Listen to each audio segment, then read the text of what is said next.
La météo avec C3A Productions. Bonsoir mesdames et messieurs, ravi de vous retrouver pour un nouveau bulletin météo.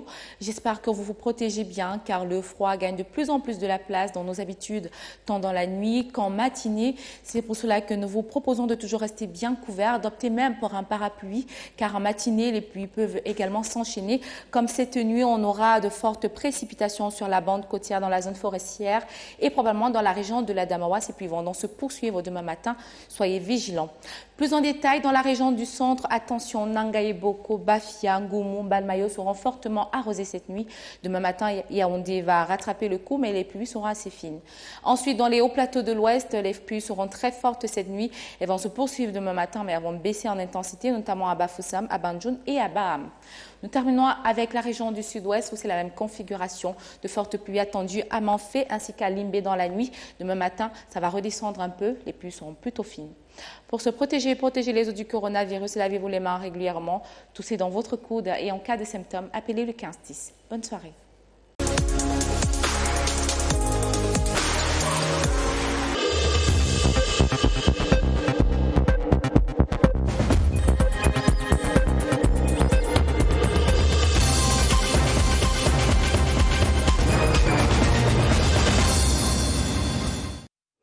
Mesdames, Messieurs, bonsoir. Voici les titres du journal.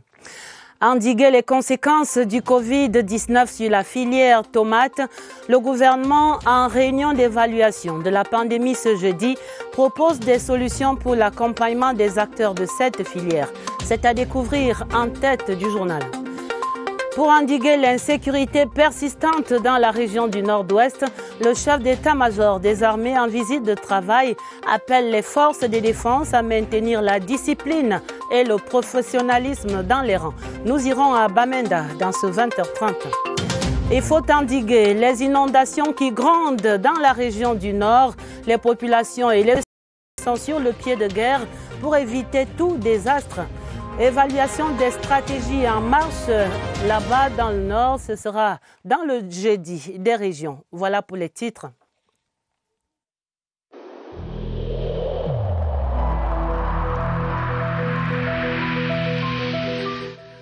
Il est essentiel que les mesures qui ont été indiquées soient absolument respectées par chacun de nous.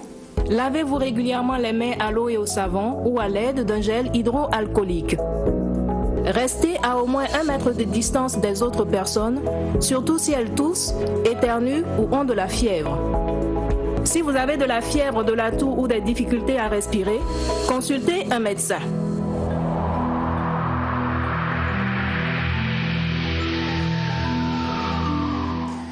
Ouvrons le journal avec ce décret du président de la République portant nomination du directeur de l'IRIC, l'Institut des relations internationales du Cameroun.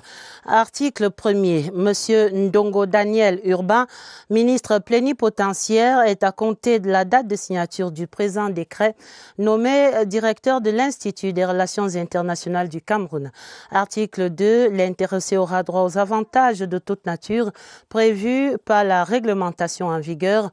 Article 3. Le présent décret sera enregistré, publié suivant la procédure d'urgence, puis inséré au journal officiel en français et en anglais.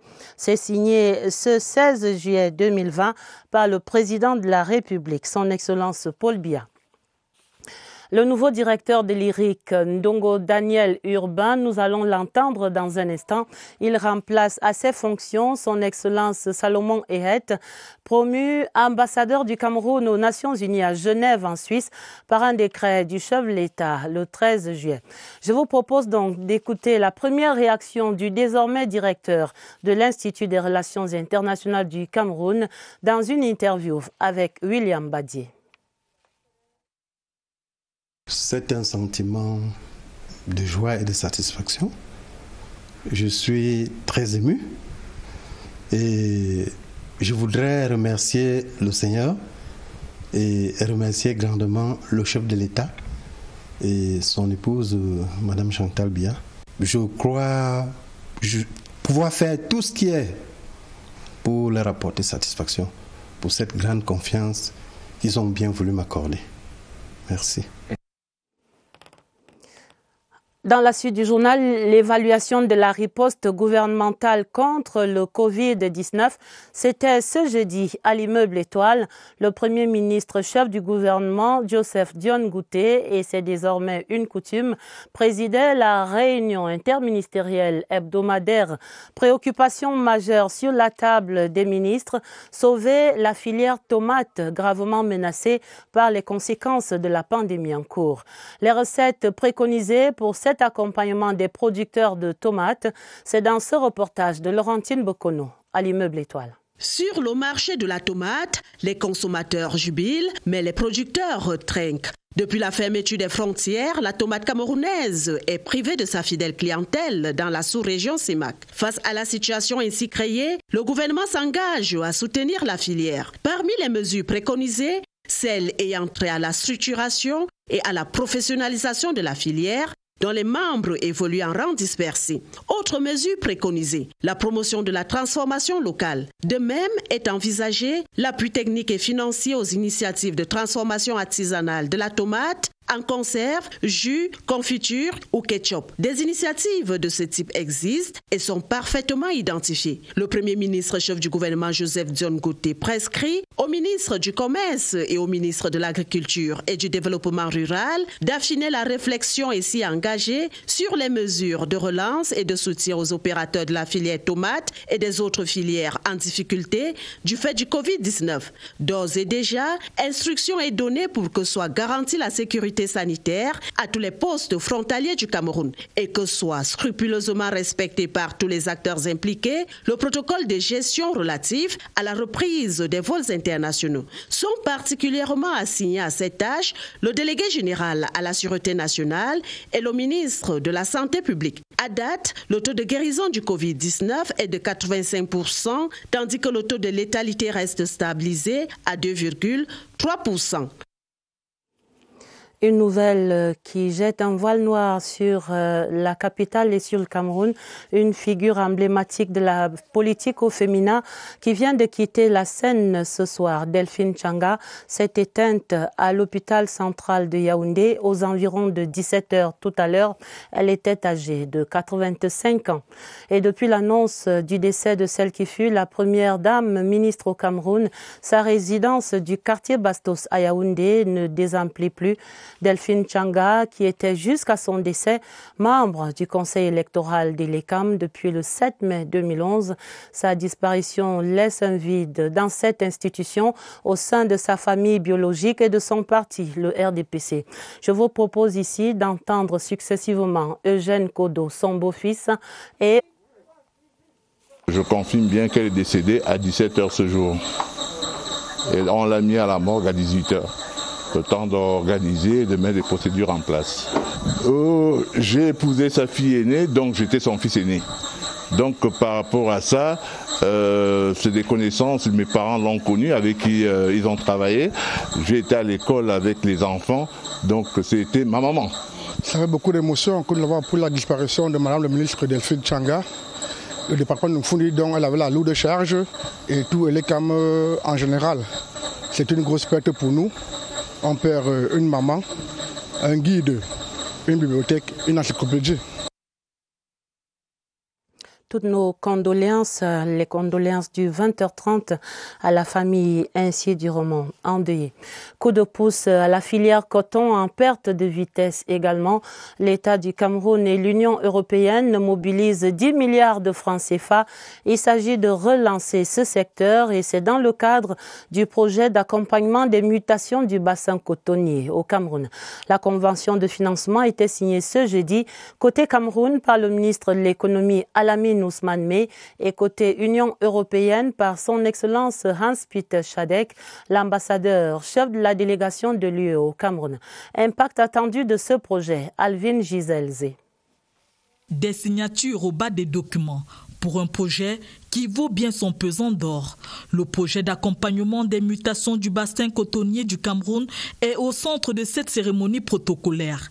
Objectif, relever la qualité agroécologique des systèmes de production dans le but de promouvoir une agriculture intelligente face aux défis climatiques.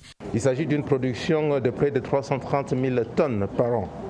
ce qui conduit à la génération d'un chiffre d'affaires de 151 milliards. La filière coton contribue à l'exportation de près de 4% de nos exportations. Au regard des défis climatiques, des défis de fertilité, des défis liés aux conflits agro-pastoraux, qu'il serait indispensable d'accompagner cette filière-là en la structurant davantage de manière inclusive. L'Union européenne et le Fonds européen de développement, à travers le GIZ, accompagnent le Cameroun dans ce projet. 10 milliards mobilisés pour la cause. Il va viser à appuyer les producteurs des régions du Nord, qui sont nombreux de 150 000 familles. Donc au total, 2 millions de personnes dépendent du secteur du coton. Et le projet va donc travailler entre autres sur la mise à disposition des semences améliorées, pas seulement pour le coton, mais aussi pour les cultures vivrières en rotation. Il est également envisagé d'augmenter les capacités de traitement des usines Sodé Coton, d'appuyer la professionnalisation et d'améliorer l'accès aux intrants et aux services de production. Toutes choses dont le Cameroun a énormément besoin par ces temps où le Covid-19 impacte négativement l'économie. Direction la région de l'extrême nord pour l'état des lieux. Dans cette filière coton, la région est le principal bassin de production du coton avec 127 000 tonnes sur les 320 que produit annuellement le Cameroun. Cette production est aujourd'hui largement en baisse, conséquence des changements climatiques et de la flambée du prix des intrants. Retrouvons aux côtés des producteurs de coton dans l'extrême nord notre correspondant sur place, Abdoulaziz Amadou. La culture du coton est le principal moteur de développement du monde rural. Dans l'extrême nord du pays, sa production est estimée à plus de 127 000 tonnes par an, soit 35% de la production nationale. Mais depuis quelques années, les 300 000 producteurs de l'or blanc broient du noir du fait des variations climatiques qui affectent la fertilité du sol. La main-d'œuvre, on n'a pas assez cette année à cause du confinement. Il y a aussi le problème de pluviométrie, ce qui fait en sorte qu'on n'arrive pas à bien sarcler les champs. Les prix des engrais sont trop élevés et le prix du coton aussi est en baisse. Ce que nous demandons à l'État de nous subventionner le prix du coton. Pour atteindre la production de 600 000 tonnes à l'horizon 2025, fixée par l'État du Cameroun, il faut mettre en musique 3 principaux facteurs: la terre, le capital et le travail. Déjà, le reprofilage des routes, il faut avoir les camions ou la logistique nécessaire pour transporter ce coton vers les usines. Et à partir de là aussi, il faut que les usines soient performantes. S'il faut aller à 600 000 tonnes, il faut moderniser le kit technique au niveau même des industries. Autre défi de la filière, l'organisation des paysans et producteurs en coopérative. Et c'est un acte de l'OADA. Un autre challenge peut être aussi l'industrie textile. La SICAM, qui transforme les fibres à la fin, ne prend que moins de 5% du global des fibres produites dans ce pays, donc ce qui est assez faible. Le coton, il faut le rappeler, est le 4e produit exporté au Cameroun après le pétrole, le bois et le cacao. Des filières malades et d'autres encore qui battent de l'aile. La conséquence, c'est la production nationale qui ne satisfait pas du tout la demande. Le Made in Cameroun est très embryonnaire encore et il laisse donc un boulevard aux importations massives de ces produits de première nécessité. Et de jour en jour, le déficit de la balance commerciale est profondément aggravé. Le regard de Lucrèce Mbenga. Bon chic, bon genre, du pied à la tête, que de grandes marques importées. Dans les magasins, comme la plupart des Camerounais de la classe moyenne, ce BCBG se dirigera vers les rayons de produits importés. Riz parfumé thaïlandais, des filets de poisson mauritaniens ou sénégalais, du vin, du bon vin français. Ce faisant, ses compatriotes plombent le secteur textile et agroalimentaire. Nos confrères de la presse écrite le soulignent à suffisance. Nos habitudes de consommation hyper extraverties travaillent et contribuent plus au développement des économies étrangères qu'à la nôtre. Pourtant, le Cameroun dispose de 25% de terres arables, plus de 1500 km de côtes, d'immenses richesses halieutiques et pastorales. Mais riche comme pauvre, le Camerounais importe presque tout, même ce qu'il peut produire et transformer sur place. Riz, poissons, vêtements, cure-dents. Et lorsque nous exportons, nous puisons dans nos matières premières. Notre bois, notre EVA, mais aussi notre cacao sont vendus à vil prix en l'état ou transformés de manière embryonnaire. Et ce sont ces matières premières qui nous reviennent manufacturées et vendues 3, 4, voire 5 fois plus cher. Pire, nos essais de transformation sont boudés plus par snobisme que du fait de leur qualité. Certes, depuis quelques années, le Cameroun importe massivement des biens et équipements pour mener à terme ses grands projets structurants. C'est ainsi que notre balance commerciale se creuse donc. Les montants déboursés pour ces équipements sont largement supérieurs à ceux des importations des biens de consommation courante. Et certains postes continuent de creuser la balance commerciale alors qu'on peut inverser la tendance sur les produits de consommation courante que le pays peut avantageusement produire. C'est clair que le Cameroun a besoin d'une vigoureuse stratégie d'exportation car la quantité de devises qu'il exporte pour acheter ce qu'il peut produire localement met un bémol à ses importations de développement. À la fin de la journée, le déficit commercial se creuse et se creuse encore. Parlons à présent du contrôle opérationnel du chef d'état-major des armées à travers les régions en crise après Boya. Dans la région du sud-ouest hier, mercredi, le général de corps d'armée René-Claude Meka était ce jeudi dans le nord-ouest pour une évaluation de la situation sécuritaire. Et dans ses échanges avec les troupes sur le terrain, il a notamment appelé les forces de défense et de sécurité à maintenir le cap sur la discipline et le professionnalisme. À Bamenda, retrouvons Valentin Coadeux. Il était question, au cours de cette visite effectuée par le chef d'état-major des armées, le général René-Claude Meka, de faire l'évaluation de la situation sécuritaire dans la région du Nord-Ouest. En effet, plusieurs opérations ont été menées ces derniers temps par les forces de défense et de sécurité camerounaises.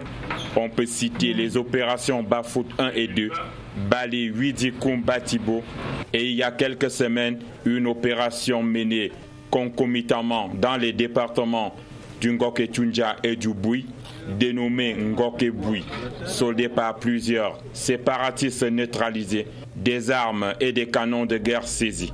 Des résultats à mettre à l'actif du général Cavalaire et ses hommes, toutes choses qui donnent une bonne impression. Le commandant de région a beaucoup communiqué ces derniers temps sur ce sujet.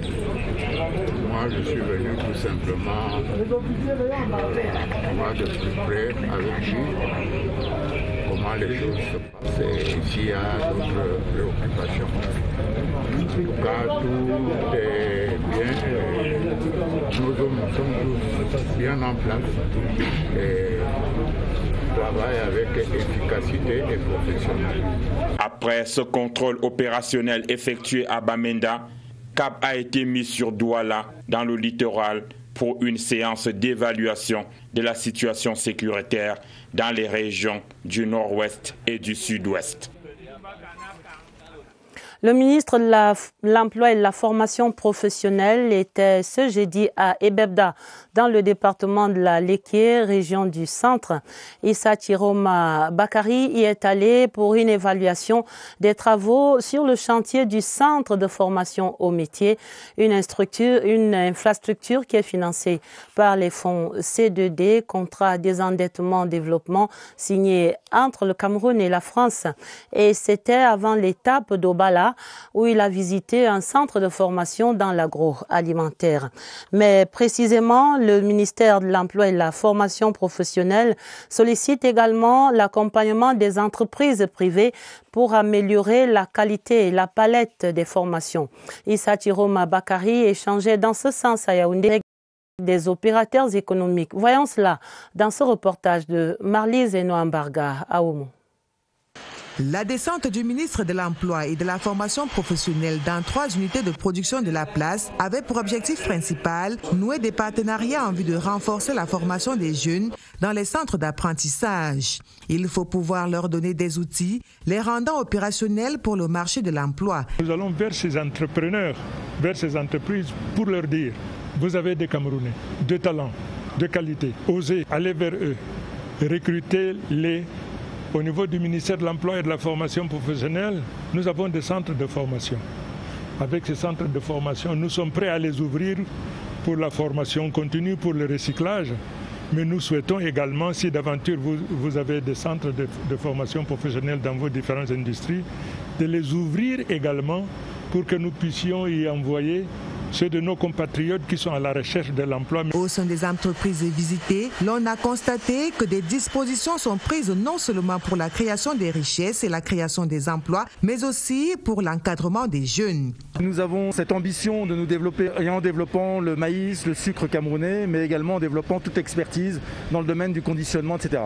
Et donc l'idée est de devenir un champion national avec une filière prioritaire et d'avoir un régime spécifique qui nous permettrait de voir sur le long terme et de générer en contrepartie les emplois en ayant défini les besoins au préalable. Ce que nous comptons faire, c'est leur apporter notre savoir-faire dans le cadre de la mise en place des centres de formation sectoriels, surtout dans le domaine qui nous concerne, le transit, transport, logistique, déménagement international. Après Yaoundé, le ministre de l'Emploi est annoncé dans d'autres structures susceptibles d'accompagner les jeunes en quête d'emploi.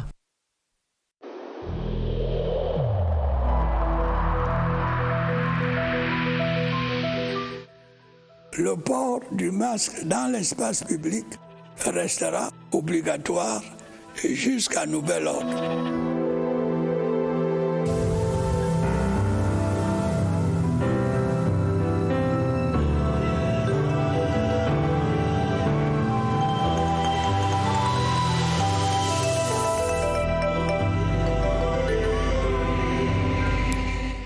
Le coronavirus qui demeure une menace mortelle parmi nous, il est plus insidieux qu'on ne le croit, plus près de nous. Nous allons faire à présent le point de l'évolution de cette pandémie au Cameroun. Le cumul des guérisons fait un grand pas en avant. Nous apprentons au centre des opérations d'urgence de santé publique ce soir. Nous allons trouver le nombre de guéris, soit un taux de 85% que Évariste Yenga, qui est à présent posté à ce QG de Messa, va nous donner après ces informations recueillies au terme du point de presse quotidien. Bonsoir Évariste. Quels sont donc ces chiffres et les autres nouvelles au centre d'observation de la maladie ce soir?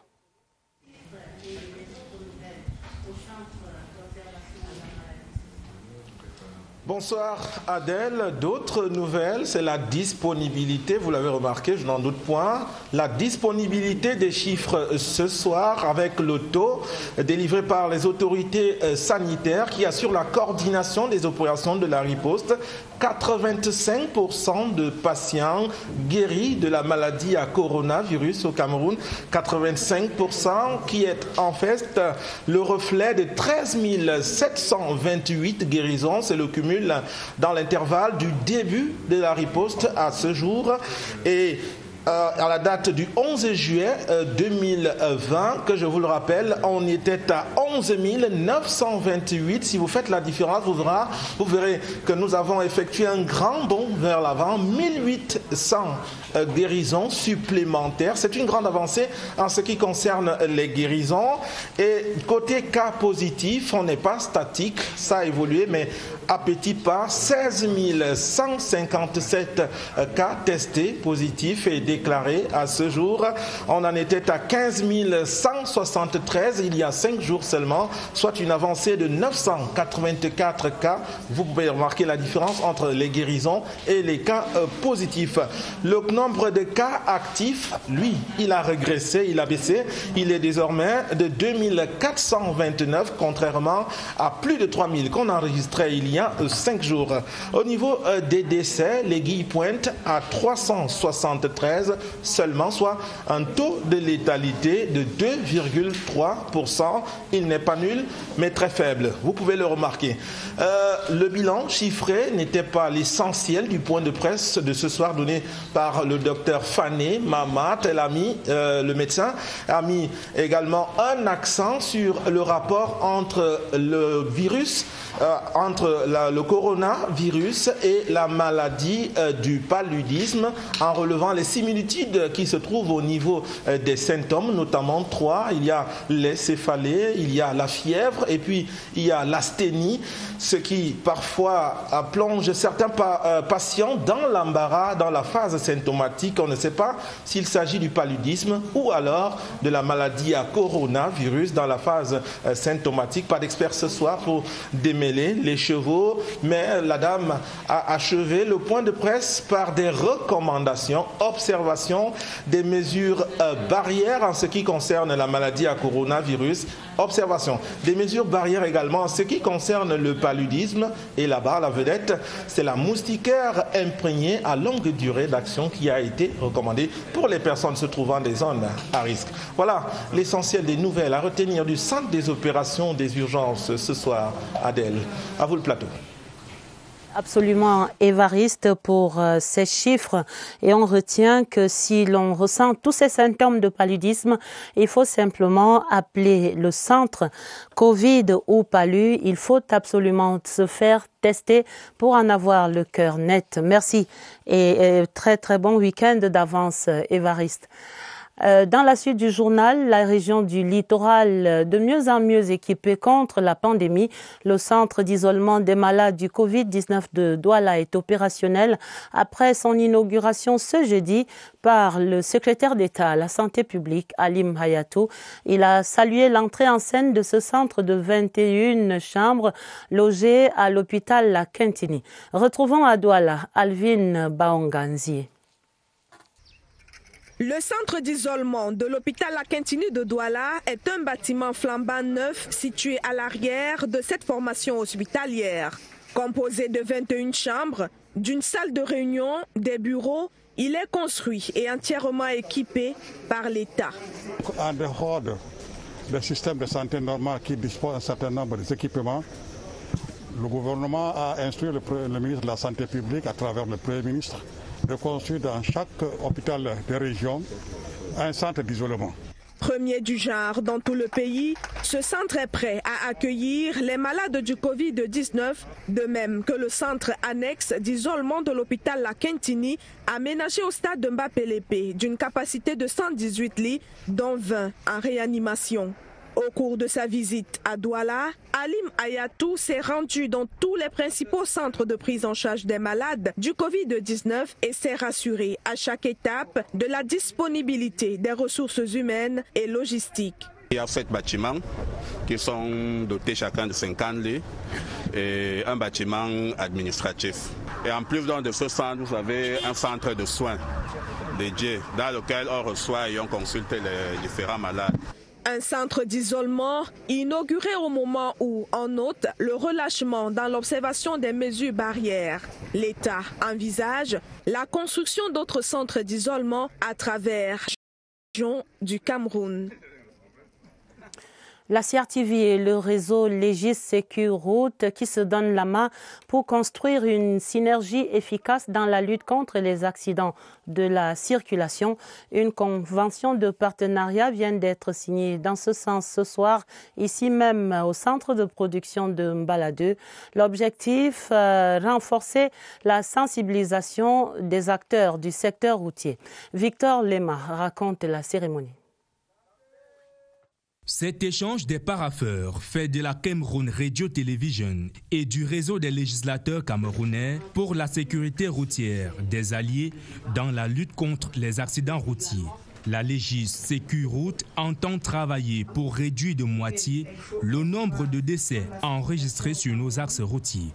Les statistiques officielles indiquent que 70% des accidents sur nos routes sont causés par des erreurs humains. Et nous pensons qu'il est important, en vue de soutenir efficacement la politique du chef de l'État, son Excellence le président Paul Biya, ainsi que les actions du gouvernement et d'autres partenaires de sensibiliser davantage les usagers de la route. Il s'agira en clair pour la CRTV de mettre à contribution son expertise pour la production des spots, des documentaires et autres reportages de sensibilisation, mais surtout de mettre à disposition toutes ces plateformes numériques et digitales pour la diffusion de ces messages. Si le réseau a jeté son dévolu sur l'office, c'est qu'il saura compter sur la circulation rapide et fluide de toutes ces missives. Le vœu élevé au sortir de cette cérémonie est que l'engagement des deux parties conduit le projet à bon port pour que seul l'avis des usagers soit préservé. Le grand format sur l'actualité des régions nous conduit ce soir dans le nord, où le retour des pluies est synonyme de grosses inquiétudes, notamment pour les habitants de la capitale régionale, Garoua. Des compatriotes installés dans les zones dites non constructibles qui sont maintenant encore exposés au risque d'inondation, mais également au phénomène d'érosion et d'éboulement des sols. Les constats de Iya Hacham Alim de CRTV Nord à Garoua.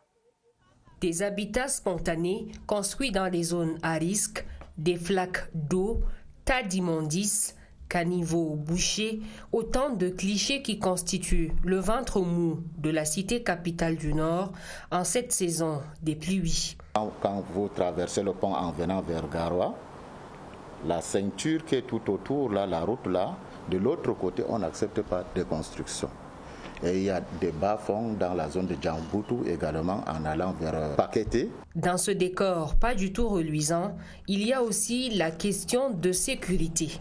Il y a des inondations dans les bas-fonds. Les gens qui ont construit vont connaître des dégâts. Des maisons vont s'effondrer parce qu'il y aura des affaissements.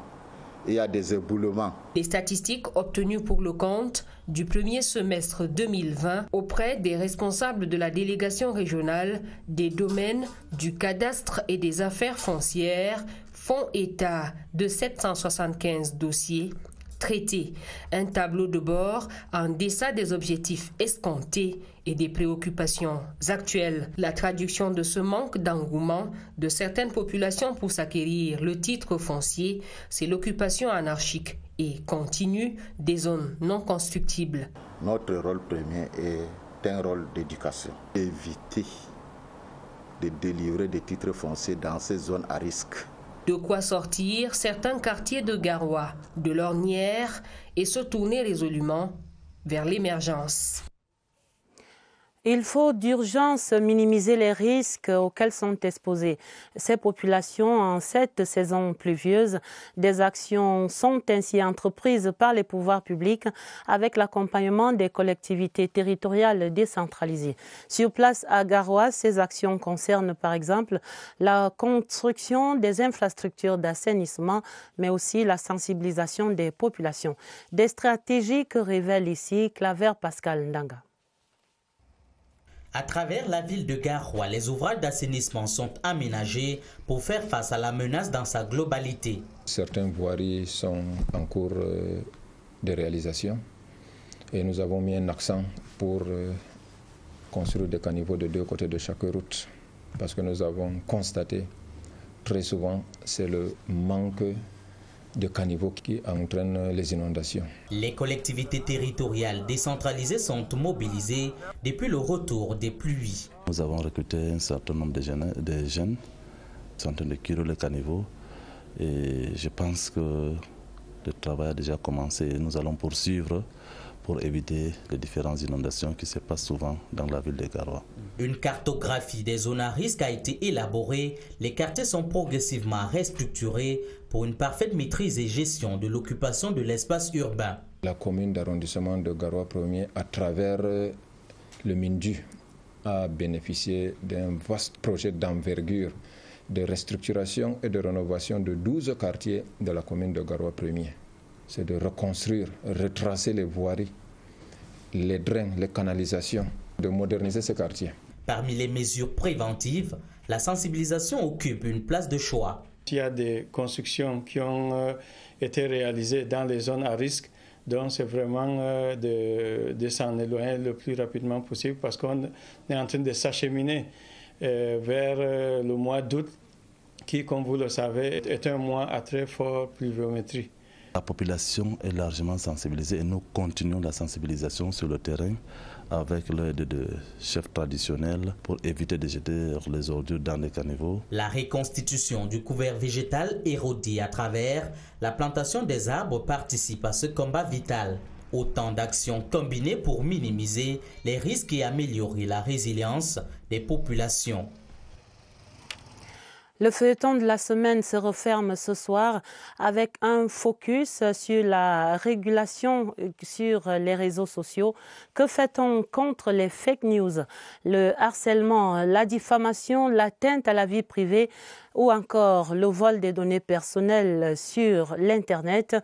Comment punir ces dérives? Le législateur répond qu'il a prévu des peines d'emprisonnement allant de 1 an à 6 années avec des amendes de 1 à 10 millions de francs CFA. Des rappels conformes à la récente sonnette d'alarme du gouvernement. Irène Ndianafouda. Les infractions commises dans le village planétaire sont dans le collimateur du législateur. Ces internautes qui enflamment la toile avec leur exhalaison peuvent être estés en justice pour répondre de leurs actes. Les fake news, ça peut déstabiliser un État, donc c'est puni par l'article 118 de la loi de 2010. Et les peines vont de 1 an à 2 ans et vous avez des amendes de 5 à 10 millions de francs CFA. La divulgation aussi des informations privées. Vous encourez une peine de près de 6 mois à 1 an de prison et l'amende va de 2 millions à 5 millions de francs CFA. Il est donc possible d'intenter un procès visant à réparer tout préjudice causé par les auteurs des dérives cybernétiques. Il y a beaucoup de victimes qui restent muettes et qui ne savent pas qu'elles peuvent s'adresser à la justice. Et sachez que vous pouvez aussi aller à l'Antique. Il y a des professionnels là-bas qui peuvent vous aider dans la recherche des preuves. L'Antique et la police vont travailler ensemble pour vous aider à réunir les preuves pour poursuivre le cybercriminel. La communication électronique est encadrée par un arsenal juridique qui permet de rendre justice aux personnes ONI dans le cyberespace. Les juristes vont donc dire le droit en se référant à la loi de 2010 relative à la cybersécurité et à la lutte contre la cybercriminalité.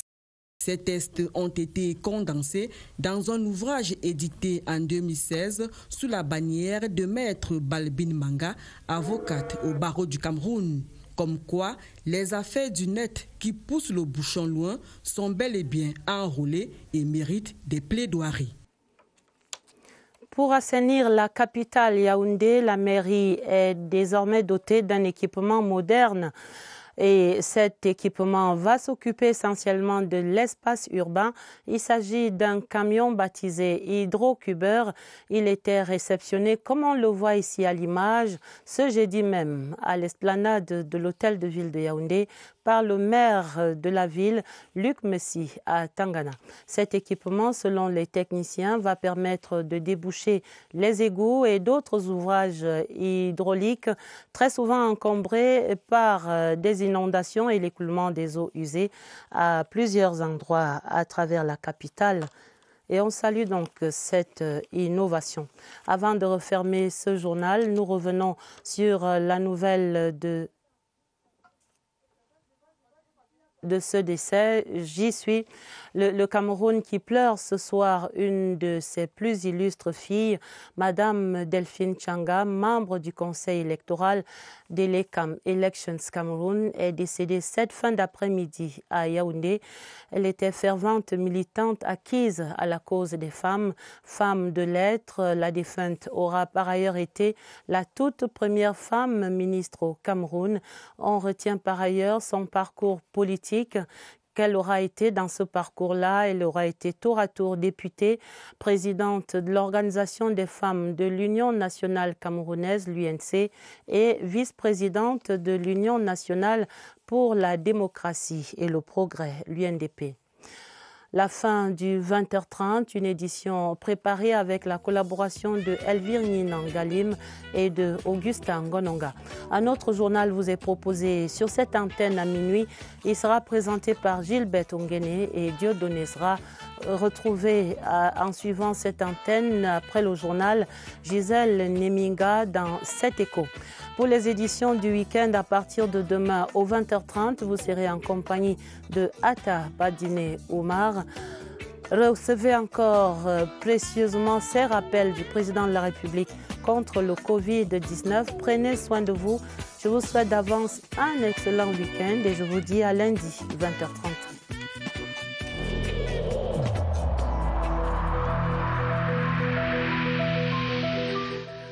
Évitons de stigmatiser ceux qui sont atteints par la maladie.